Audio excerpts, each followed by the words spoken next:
nípa ẹ̀rọ Jésù Kristi orí ẹ̀rí mi lára dá. Orí ẹ̀rí mi lára dá. Ní orúkọ Jésù Kristi Olúwa wa. Àmín. Ní orúkọ Jésù. Àmín. Ní orúkọ Jésù. Àmín. Ní orúkọ ńlá ti Jésù. Àmín. Bẹ́ẹ̀ sọ wípé àmì wọ̀nyí ni ó máa bá àwọn tó bá gbọ́ lọ.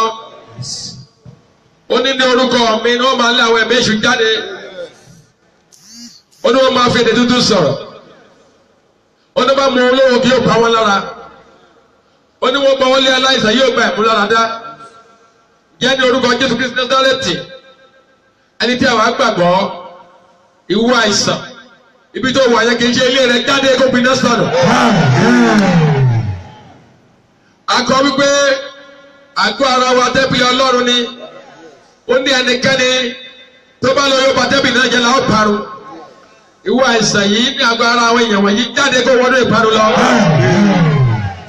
Ní orúkọ Jésù ìwú àìsàn jáde wọnú ìparun lọ. Ní orúkọ Jésù ìwú àìsàn jáde wọnú ìparun lọ. Ó yẹ gba ìtúsílẹ̀ lọ́wọ́ àìsàn. Gba ìtúsílẹ̀. Gba ìtúsílẹ̀. Ó yẹ gba ìtúsílẹ̀. Ní orúkọ Jésù gba ìtúsílẹ̀. Àgọ́ ara ẹ lórúkọ Jésù ẹ̀jẹ̀ Jésù kó bá ṣẹlẹ̀ bẹ̀ báyìí. Gbogbo oró àìsàn ẹ̀jẹ̀ Jésù bá sọ́wọ́ ní òkú. Gba ìlera pípé. Onígbà gba ìlera pípé. Ògo ni fún orúkọ Olúwa. Ògo ni fún orúkọ Olúwa. Ògo ni fún orúkọ Olúwa. Àgbàdúrà yìí ní orúkọ Jésù Kristi Olúwa wa. Àmín. Àmín. Àmín orúkọ Jésù. Kúnlẹ̀. Kúnlẹ̀. Orúkọ Jésù nígbà kan. Pé ẹ má nígbà kan bèrè kí nígbà pàtó lọ́wọ́ Ọlọ́run. Kí ló ń kan tó ń fẹ́? Ọlọ́run ó ṣe tó máa ń jẹ́rìí ẹ̀. Tá a bá ń ṣe ìsọjí lọ́dún tó ń bọ̀, bí a bèrè báyìí gbàdúrà.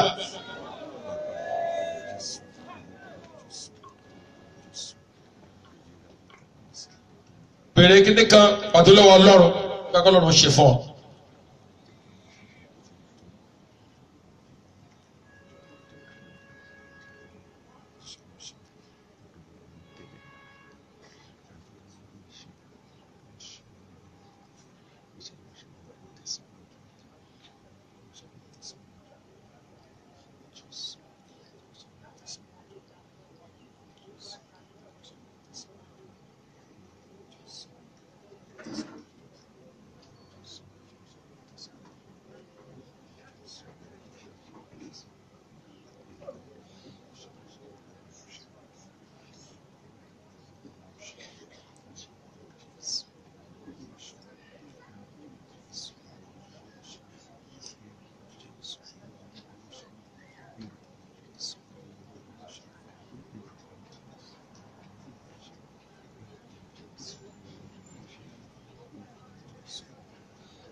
Gbàdúrà ní orúkọ Jésù Kristi Olúwa wa.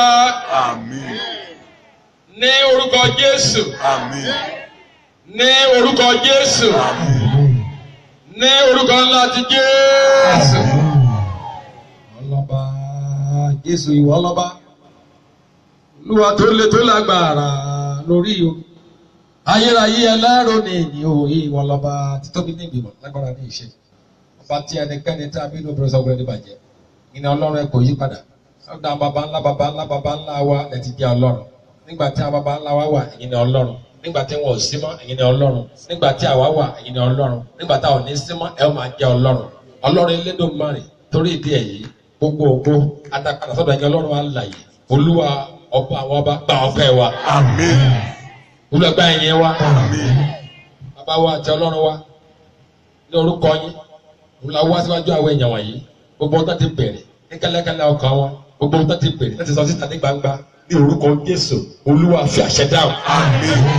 ká lè mọ̀ wípé bí ẹ ti ń gbọ́ àdúrà nígbà yá baba ńlá wa nínú ìgbàgbọ́ tó bó ti di ọjọ́ òní lẹ́ ń gbàdúrà lẹ́ ń bọ́ lápò ọ̀rọ̀ yín ní orúkọ Jésù gbogbo ọ̀tá ti bẹ̀rẹ̀ Olúwa sọ́ọ̀dì ẹ̀rí ńlá. Àmín. Olúwa sọ́ọ̀dì ẹ̀rí ńlá. Àmín. Olúwa mú ìbéèrè wọn ṣẹ. Ògo ni fún orúkọ Olúwa. Ògo ni fún orúkọ Olúwa. Ògo ni fún orúkọ Olúwa. Ògo ni ògo ni fún orúkọ Olúwa. Hallelujah. Agbàdúrà yìí ní orúkọ Jésù Kristi Olúwa wa. Àmín, àmín, àmín ní orúkọ Jésù. Ẹ jókòó, ẹ jókòó.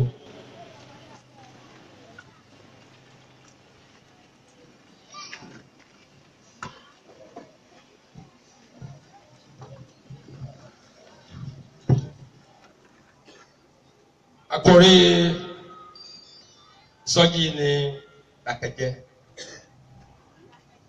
Dákẹ́jẹ́. Ìwé Máàkù orí kẹrin. Ẹsẹ̀ karùn-ún lé ní ọgbọ̀n. Sí ẹsẹ̀ ìkọkànlélógójì.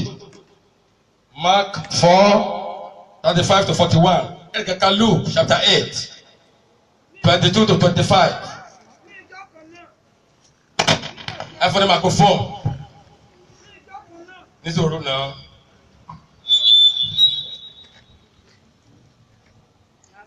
Ní ìjọ kan náà, nígbà tí alẹ́ lẹ́tán, ó wí fún wọn pé ẹ jẹ́ kí a ré kọjá lọ sí apá kejì. Nígbà tí wọ́n sì ti tú ìjọ ká, wọ́n sì gbà á gẹ́gẹ́ bí ó ti wá sínú ọkọ̀. Àwọn ọkọ̀ kékeré mìíràn pẹ̀lú sì wà lọ́dọ̀ rẹ̀. Ìjì ńlá sì dìde, ìbí sì ń bù sínú ọkọ̀. Tó bẹ́ẹ̀ tí ọkọ̀ fi bẹ̀rẹ̀ sí kún. Òun pàápàá sì wà ní ìdí ọkọ̀. Ó ń sùn lórí ìrọ̀rí. Wọ́n sì jí i, wọ́n sì wí fún un pé, Olùkọ́ni, ìwọ kò bìkítà bí àwa ṣègbé.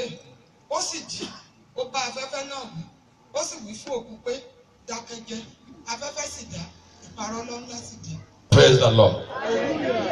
Ìwé Luke orí kẹjọ. Ẹsẹ̀ kejìlélógún sí ẹsẹ̀ karùndínlọ́gbọ̀n. Luke chapter 8, 22-25. Luke 8, 22-25. Yes. Tí òun ti àwọn ọmọ rẹ̀ ẹ fún ní máa fún ní microphone. Táwọn ọkùnrin tó gbà wọn ní ìkiri yẹn.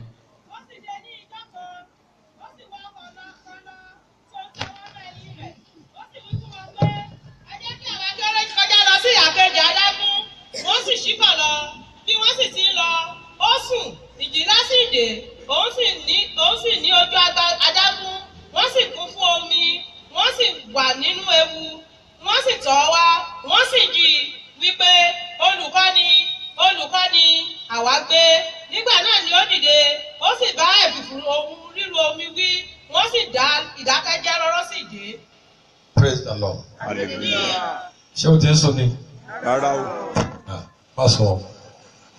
Praise the Lord. Hallelujah. Dákẹ́jẹ́. Ọ̀rọ̀ àṣẹ ni láti ọ̀dọ̀ Jésù Kristi. Ọ̀rọ̀ àṣẹ yìí Jésù ló sọ. Ó sọ fún ìjì. Ó sọ fún omi òkun. Ó ní dákẹ́jẹ́. Ó sọ gẹ́gẹ́ bí ẹni tá a ti pàṣẹ rẹ̀ dá ohun gbogbo. Ó sọ gẹ́gẹ́ bí ẹni tí a ò dá ohun kó nínú ohun tí a dá láìsí pé ó wà mẹ́. Báṣepọ̀ ni lóògbé Jòhánù kínní orí kẹta ní ẹ̀ka John 1:3. John chapter 1:3. Jòhánù orí kínní ẹsẹ̀ kẹta. Kò sẹ́ńtọ́ rí. Jòhánù orí kínní ẹsẹ̀ kẹta. Nípasẹ̀ rẹ̀ láti dá ohun gbogbo. Lẹ́yìn rẹ̀. Kò sì dá ohun kan nínú ohun tí a dá. A ò dá owó ìsókè dáadáa. Ó lágbára lórí tó wà ní ọ̀run. Ó lágbára lórí tó wà lórí ilẹ̀ yìí. Ó lágbára lórí ohun tó wà nísàlẹ̀ ilẹ̀. Nínú omi nísàlẹ̀ ilẹ̀ ó lágbára lórí ẹ̀. Ó ní dákẹ́jẹ́. Ogun tó ń ga yé ẹ. Ìfòró ọkàn tó ní lórí ọmọ, lórí iṣẹ́, lórí gbogbo tó ṣe tiẹ̀. wọ́n ní kó dákẹ́ jẹ́. Ó mọ ní kò yí ẹni ló fi ta àwọn kan lọ. Ọ̀yálé aláàfà, ọ̀yá àdúlé aláwọ̀, ọ̀yẹ́ ṣògbó ni, ọ̀ṣìmọ̀lẹ̀. Wọ́n ní ká má bàa pa ẹ́, pípa náà má pa ẹ́ kẹ́yìn, má pa ẹ́ nì. Pípa náà ẹ pa ọ́. Yes, àjẹtẹ̀ oníkó bá pa ẹ́ yẹn, pípa náà má ẹ pa ọ́ o. Ó dìgbà tó bá wọ́n sọ̀dọ̀ Jésù. Bẹ́ẹ̀ni,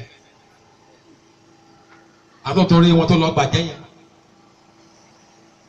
Orúkọ Jésù lálẹ́ yìí, Olúwa tú ẹ sílẹ̀. Dákẹ́jẹ́. Ó sọ̀rọ̀ bẹ́ẹ̀ tó ní authority yẹn o ló ní authority.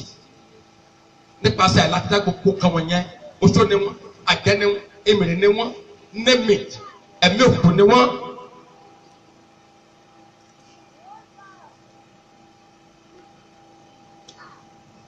Now, ẹni tó dá nǹkan ó láṣẹ lórí nǹkan tó dá.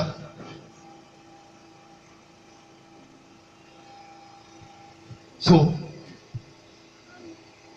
ìjìdé tí ni jìfìdé ìjìdé torí wípé Jésù ó ṣe ṣe àṣeyọrí kan bí kan ni Sátánì sì mọ̀ ibi tó kọjá lọ yẹn ó fẹ́ lọ ṣe àṣeyọrí kò fẹ́ kó lọ bẹ̀.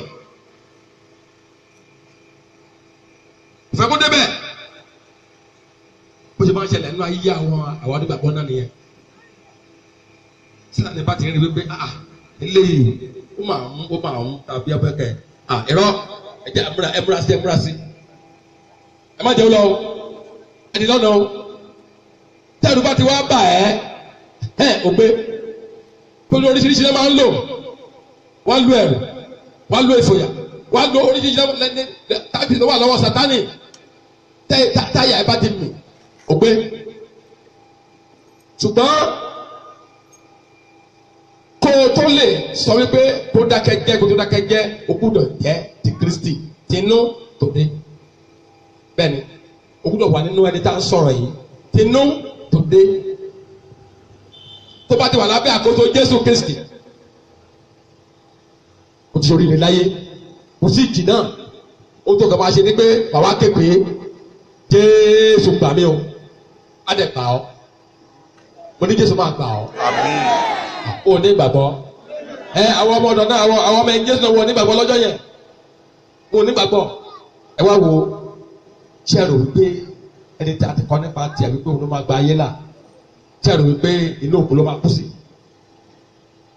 Àtikọ́ òun ló máa gba gbogbo àwọn ẹ̀yìn ẹ̀ là. Wọn ò gbàgbọ́ ni. Wọn ò mọ̀. Bó ṣe ń sùn yẹn, ó dẹ́ gbàgbọ́ wọn wo ni. Ó ń sùn, omi ti ń wọnú ọkọ̀ yẹn. Wọ́n ti ń rì, wọ́n ti fẹ́ máa wọ́n ní olùkọ́ ni. Olùkọ́ káwa ó ṣe pé kò pọ́sibú láyé kó wà nínú mọ́tò kó wà nínú ọkọ̀ pẹ̀lú Jésù kó ṣe pé o. Kò pọ́sibú o. No, that is not the nature of the God that we serve. Ó lè halẹ̀, ó lè dàbí pé yes, ó pè nìyí irọ́ ni. Shadrach àti Abednego wọ́n pé wọ́n lọ bá wọ́n ní kò tọ́ fún wa láti fèsì nǹkan wọ̀nyí wọ́n lọ́lọ́run wa máa gbà wá. Ọlọ́run yìí máa gbà yín. Àmín. Lórúkọ Jésù Ọlọ́run yìí máa gbà yín. Ọ̀dọ́ àwọn èèyàn nílọ́pọ̀ méje. Ọlọ́ba Ọlọ́run wa yóò fìdí rẹ̀ gbà wá. A ò ní foríbalẹ̀ fẹ́rẹ̀ yìí. Ó jẹ́ kẹ́tẹ́ dùn náà. Praise the Lord. Hallelujah. Sórí ìṣòro tó dàbí pé ó máa gbé mi ẹnìyẹn tó bá ti wà nínú Jésù ẹ̀rọ ni o kò lè borí ẹ o wọ́n ló máa borí kò má dákẹ́ jẹ́. Wọ́n á pín ìwàásù yìí sí ìpele mẹ́ta kíákíá ẹ tó máa lọ. Kò sí ọ̀nà mẹ́ta táìmù ti lọ àwọn kan ti ń sùn. Ìpele àkọ́kọ́ ni àṣẹ Jésù Kristi àti ìgbọràn àwọn ọmọ ẹ̀yìn rẹ̀ láti lọ sí òdì kejì. Àṣẹ Jésù àti ìgbọràn àwọn ọmọ ẹ̀yìn láti lọ sí òdì kejì. Kẹ́kẹ́ ka ìwé Lúùkù yẹn orí kẹjọ ẹsẹ̀ kejìlélógún Luke 8:22 ẹ̀ka Matthew 8:23 ẹ̀ka Mark 4:35 Luke 8:22 ṣé o lọ gbà yẹn? Yes. Yes. Ó sì wọ ọkọ̀ kan lọ tí ó ń ti àwọn ọmọ ẹ̀yìn rẹ̀. Yes. Ó sì wí fún wọn pé ẹ jẹ́ kí àwa kí ó kọjá lọ sí ibi kejì adágún. Yes. Wọ́n sì ṣíkọ̀ lọ. Praise the Lord. Hallelujah. Matthew 8:23. Matthew 8:23.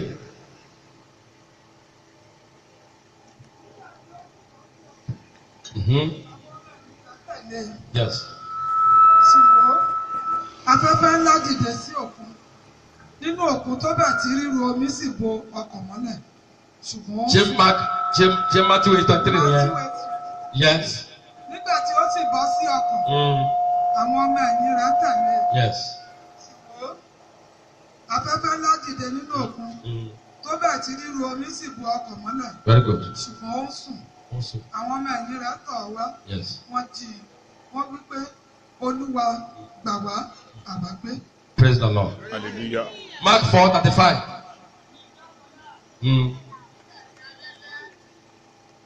Nígbà tá a lẹ́lẹ́ tán, ó wí fún wọn pé ẹ jẹ́ kí a ré kọjá lọ sí apá kejì. Nígbà tí wọ́n sì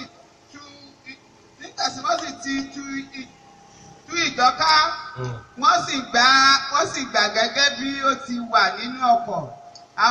Àwọn ọkọ̀ kéékèèké mìíràn pẹ̀lú sì wà lọ́dọ̀ rẹ̀. Ìjì ńlá sì dìde, ìgbì sì ń bù sínú ọkọ̀, tó bẹ́ẹ̀ tí ọkọ̀ fi bẹ̀rẹ̀ sí í rì. Praise the Lord. Òtítọ́.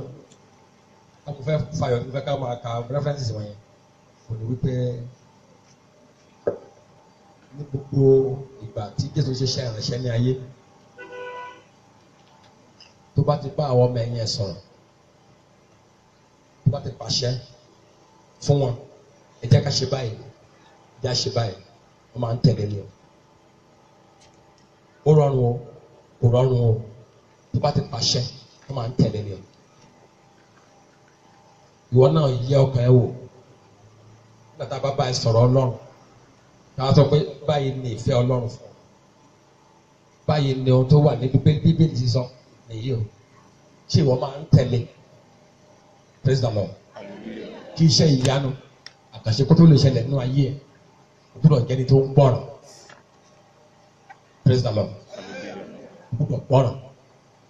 Ẹ jẹ́ ká lọ sí òde kejì afẹ́fẹ́ ń fẹ́ gbogbo ẹ̀ ń ṣe o yes wọ́n gbọ́ràn. Ìrìn àjò gbàgbọ́ kì í ṣe ìrìn àjò gbẹ̀fẹ́ kì í ṣe ìrìn àjò bread and butter kì í ṣe ìrìn àjò pé tó bá ti gba Jésù àwọn ọmọdé nínú kíní wọn ní tó bá ti gba Jésù kò sí wàhálà gbogbo ayé kíní orí bẹ́ẹ̀ o wọ́n gba Jésù ìyírí wọn máa wà a máa dán ìgbàgbọ́ ẹ̀ wò ṣùgbọ́n nígbà tá a bá ń dán ìgbàgbọ́ ẹ̀ wò bó ló ṣe ń ṣe ṣé o sá lọ ṣé o lọ sí lọ́sọ̀dọ̀ àwọn olóko ni tí kìí ṣe aláàfáà ló lọ bá tí kìí ṣe pé Bíbélì sílẹ̀ tó lọ ń ṣe nǹkan mìíràn nílé awo orúkọ Jésù kò ní jẹ̀bi kó wá sáyé o gbọ́dọ̀ jẹ́ni tó gbọ́ràn tó àníyàn. Ìkejì mo kọ́ síbi mo ní ìjì àti àìgbàgbọ́ àwọn ọmọ ẹ̀yìn ní ìkóríta rírí kọjá sí òdì kejì. Ìjì àìgbàgbọ́ àwọn ọmọ ẹ̀yìn ní ìkóríta rírí kọjá sí òdì kejì. Kẹ́ni kankan ìwé Lúùkù yẹn orí kẹjọ ẹsẹ̀ ìkẹtàlélógún sí ẹsẹ̀ ìkẹrìnlélógún. Luke 8:23-24. Bí wọ́n sì ti ń lọ, Wọ́n sì ti ń lọ. ó sùn, ìjì ńlá sì dé, ó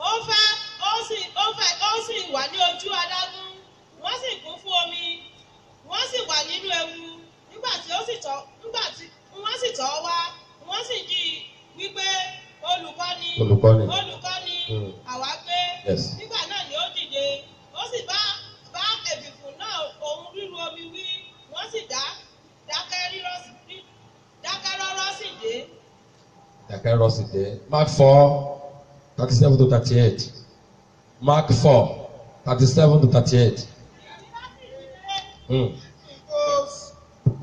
sínú ọkọ̀ tó bẹ́ẹ̀ tí ọkọ̀ fi bẹ̀rẹ̀ sí í kún.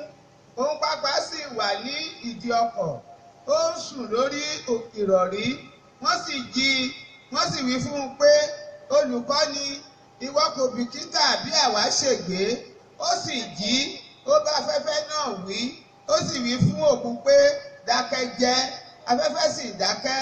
Ìpàrọ̀rọ̀ ńlá sì dé. Ó sì wí fún wọn pé, èṣe tí ẹ̀yin fi ń ṣe ojo bẹ́ẹ̀, ẹ kò tí ì ní ìgbàgbọ́ síbẹ̀. Praise the Lord. Kò ní Olúwa lógo. Ó ti ń sùn. Má sọ. Ìjì. Ìdáyàfò. Ìdẹ́rùbà. Wàhálà. Ìdààmú. Gbogbo àwọn nǹkan wọ̀nyí jẹ́ irinṣẹ́ lọ́wọ́ Sátánì tó ń lò láti dá ọkọ̀ ayé ìgbàgbọ́ wa sọnù. Ojú agbami ayé. Dáyàjá. Dáyàfò. Wàhálà ìdààmú. Láti máa ń lo kí ló lè fẹ́ fi ṣe láti dá ọkọ̀ ìgbàgbọ́ wa nù. Lákòókò ìyíríwò. Lákòókò wàhálà. Lákòókò ìdààmú. Onígbàgbọ́ gbọ́dọ̀ kíyèsára. Àkókò yìí gan-an la gbọ́dọ̀ kíyèsára. Nítorí kíni ní àkókò tí wàhálà bá wà yìí, onígbàgbọ́ gbọ́dọ̀ mọ̀ wípé òun ní bàbá kan tó wá sílé ayé tó borí gbogbo wàhálà. Jésù wá sáyé, ó borí gbogbo ìṣòro. Ó wá sáyé, ó ṣẹ́gun, ó fún àwa ọmọ ẹ̀ ní òtítọ́ àti òdodo fún wa ní ìṣẹ́gun. A gbọ́dọ̀ mọ̀ wípé ẹni tí ń bẹ tó wà pẹ̀lú wa ó ju àwọn ọ̀nà ayé lọ. Ọmọ wòlíì ó kàn rí ni afẹ̀mọ́jú ló ráwọ̀ ogun tọ́ba burúkú ẹ̀ tó rán wa orí o tó yí wọn ká ẹ̀ka iná. Ọlọ́ba òní ó ní bàbá ó là wá gbé ó là wá gbé ọ̀ ṣẹ̀ṣẹ̀ ní ọdún Ọlọ́run tó bá mi là lójú àtà máa ṣe lójú orí wọ̀nyí pé àwọn tó wà lọ́dọ̀ wọn ọdún pélé torí yẹn lọ. Ìjìkíjì tó lè máa jà ọ́, ìjì tiẹ̀ lè jẹ́ àìsàn, ìjì tiẹ̀ ó lè jẹ́ àìní, ìjì tiẹ̀ ó lè jẹ́ àìlọ́mọ, ìjì tiẹ̀ ó lè jẹ́ àìníṣẹ́, ìjì tiẹ̀ ó lè jẹ́ àbíkú, ìjì tiẹ̀ name it. Gbogbo nǹkan wọ̀nyí òun ni Ọlọ́run ti wá sáyé títorí ẹ̀ ó ti wá ó ti ṣẹ́gun fún ọ. Ìṣẹ́gun ti wà lọ́wọ́ ẹ. Ìwọ ni pé kó képe ẹni tí ó ṣẹ́gun tó fún ẹ ní ìṣẹ́gun tí ṣe Jésù Kristi. Tó bá képe Olúwa lọ́lọ́ni èyí gbogbo ìkì tó ń jà ọ́ àwa ti dà kẹ́gẹ́gẹ́. Òrùra mi ṣe. Gbogbo ìkì tó ń jà ẹ̀yàn ló máa wá sí dákẹ́jẹ́jẹ́. Ìdí nìyẹn Jésù fi wá sáyé o. Ó ṣẹ́gun ó fún wa ní ìṣẹ́gun àwọn ọmọ tiẹ̀. Nítorí máa ṣe ní pé àti pèpè Olúwa àpè Olúwa wàá jẹ́ ti ọ wàá jẹ́ ti Jésù tinú tòde àfi ayé ẹ̀ fún Jésù. Gbogbo ìjà gbogbo ìjì tó bá ń jà ẹ́ òun ló máa pàṣẹ àṣẹ ìkẹyìn ọwọ́ ẹ̀ ló wà á sì pàṣẹ gbogbo ìjì á sì wá sí ìdákẹ́rọ́. Last Sunday ká tó máa lọ táìmù wọn ti lọ ó ní àṣẹ Kristi àti ìjẹ́wọ́ àwọn ọmọ ẹ̀hìn Jésù nígbà tí wọ́n borí ìjì ṣẹ́ ìjẹ́wọ́ wọn wọ́n borí ìjì. Praise the Lord. ẹ̀ka ìwé òkọ̀síbì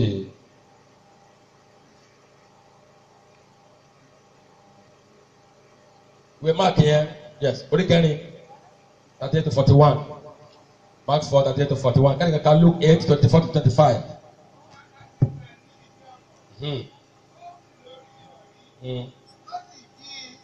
Wọ́n sì wí fún un pé Olùkọ́ni, ìwọ kò bìkítà bí àwa ṣègbé. Ó sì jí, ó bá afẹ́fẹ́ náà wí. Ó sì wí fún òkun pé dákẹ́ jẹ́. Afẹ́fẹ́ sì dá, ìparọ́rọ́ ńlá sì dé. Yes. Ó sì wí fún wọn pé èé ṣe tí ẹ̀yin fi ń ṣe ojo bẹ́ẹ̀ ẹ kò tí ì ní ìgbàgbọ́ síbẹ̀. Ẹ̀rù sì bà wọ́n gidigidi. Wọ́n sì wí fún ara wọn pé irú ènìyàn kí ni èyí? Irú èèyàn kí ni èyí? Tí àti afẹ́fẹ́ àti òkun gbọ́ tirẹ̀. Praise the Lord. Ọdún yìí wà ní ẹ̀rí ńlá. Olóòmọ alẹ́rìí ńlá. Irú èèyàn wo nìyí? Afẹ́fẹ́ òkun ń gbọ́ tiẹ̀. Ìjẹ́ mọ̀ wípé tí Ọlọ́run bá dá sọ̀rọ̀ ayé ẹ̀ tó bá jẹ́ ti Ọlọ́run, àwọn èèyàn wá ní pé bóun náà ṣe ṣe, bóun ló ṣe ṣe. Lórúkọ Jésù ni yóò jẹ́ ìpín rẹ̀. Kí ẹ̀ka ìwé Luke yẹn, lẹ́nu àti kàkà yẹn, àwọn ìyókù ẹ̀lẹ́ka ńlẹ̀. Luke 8:24-25, kẹ́kẹ́ ká. Yes. Yes.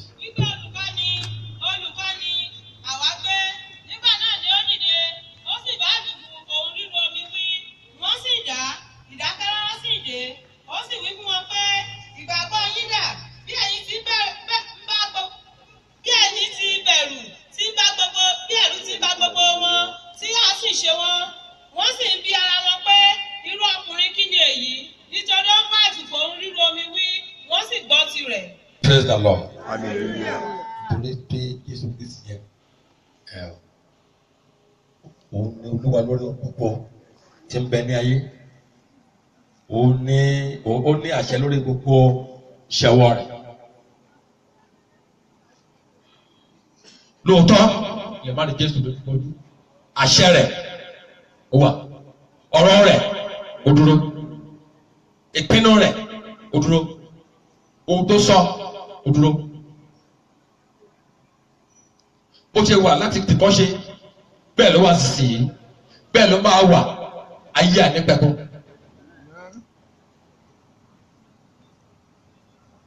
Ohun tó sọ kò sẹ́ni tó lè yí padà. Lálẹ́ yìí gbogbo èjì tó ń jẹ ayé ẹ lórúkọ Jésù Kristi Násárẹ́tì ó yá ó di àwátì. Ohun tó kàn tó nílò láti ṣe oníkó wá sọ́dọ̀ ẹ̀ láti wá sọ́dọ̀ Jésù.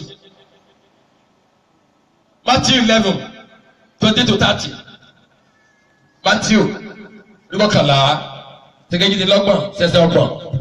Matthew 11, yes. Wá sọ́dọ̀ mi.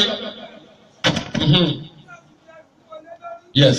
Èmi ó sì fi ìsinmi fún yín. Ìsinmi fún yín, yes. Ẹ gba àjàgà mi sí ọrùn. Ẹ gba àjàgà mi sí ọrùn yín. Ẹ sì máa kọ́ ẹ̀kọ́ lọ́dọ̀ mi. Yes. Nítorí onínú tútù àti onírẹ̀lẹ̀ ọkàn ni èmi.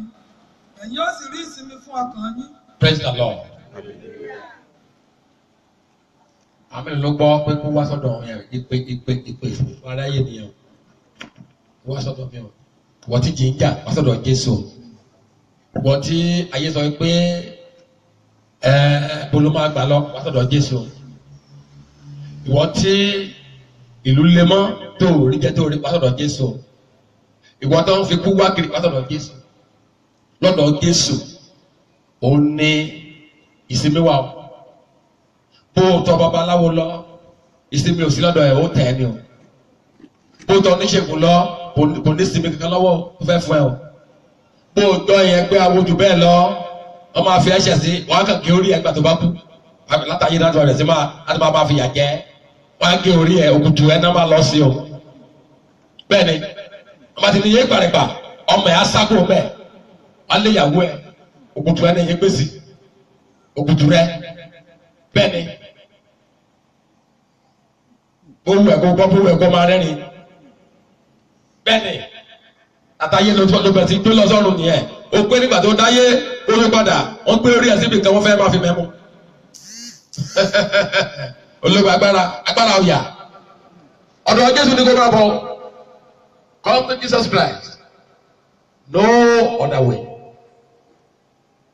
ètò máa lọ fẹ́ sọ fún yín wípé ìyẹn lè wá sílé ayé yìí kó jọba ẹlú ilé tí mo jẹ àti lè wà ń bẹ kó má lè jẹba o ti lóṣì kankan o lè wá sáyé kó o bímọ o lè wá sáyé kó o má lè yọ ọmọ kan sáyé o ti lóṣì kankan o you have lost nothing o lè wá sílé ayé yìí kó o nílé kó o lọ́rọ̀ kó ní gbogbo nǹkan kó máa dùn yẹn ó sì lè wá síbí kó má ro oúnjẹ àárọ̀ dalẹ́ o ó ti lóṣù kankan o you have lost nothing. bá wá sílé ayé yìí tó o bá ní Jésù tó o bá ní tó o bá kúrò bí bóyá ẹ̀mí ẹ̀ ló ṣe tó tán bá Jésù ló dé bóyá o ò gbọ́ ìpè ó ṣàǹfààní kó bá wá sáyé o wò kọ́dà tẹ́ tán ó gbọ́ àmì tí fara Jésù yẹn ó ti dé tán ìwé Hébérù orí 9 sẹ́kẹ́tàdínlọ́gbọ̀n Hébérù 9:37 táìmù ti lọ àwọn lè ká mọ́ wọ́n ìgbà tẹ́tí fún èyí láti kú lẹ́ẹ̀kan ṣoṣo lẹ́yìn èyí ni ìdájọ́ ni Revelation orí 12 sorry orí 20 sẹ́kẹ́jìlá sí káńdọ́gún kẹ́nìkàká Revelation 20:12-15 kẹ́nìkàká Revelation 20:12-15 yes. Irọ́. Ó sì wá èṣù tí ó. Irọ́. Iṣẹ́ mo ti ti rí o. Mo sì rí àwọn Mo sì rí àwọn òkú. Àti ewé Tí ewé tí àgbà. Mo dúró níwájú. Mo dúró níwájú ìtẹ́. A sì ṣí àwọn ìwé sílẹ̀. A ṣí àwọn ìwé sílẹ̀. A sì ṣí àwọn ìwé mìíràn. A ṣí àwọn ìwé mìíràn sílẹ̀. Tí ṣe ìwé. Tí ṣe ìwé ìyè. A sì ṣe ìdájọ́ fún. A ṣe ìdájọ́ fún àwọn òkú yes. Àti inú ohun tí a ti kọ sínú àwọn ìwé náà. Gẹ́gẹ́ bí iṣẹ́ wọn. Yes. Òkú sì jọ àwọn òkú tí ń bẹ nínú rẹ̀.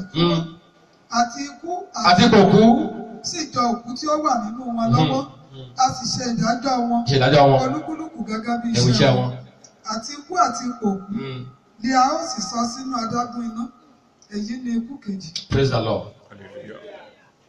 Wọ́n ti bá ti lọ. Kọ́rìntì kejì. Oníkàlù ẹsẹ̀ kẹwàá. Second Corinthians chapter 5:10. Nítorí pé. Gbogbo wa kò lè ṣàìmá fi ara hàn níwájú ìta ìdájọ́ Kristi. Kí olúkúlùkù kí ó lè gba nǹkan wọn ni tí ó ṣe nínú ara. Yes. Gẹ́gẹ́ bí èyí tí ó ti ṣe. Ìbá ṣe rere, ìbá ṣe búburú. Bọ́ mo ti tó bẹ́ẹ̀. Bọ́. Ṣé ẹni tí ó wà níwájú yín tá ń ṣe kábíyèsí fún yìí?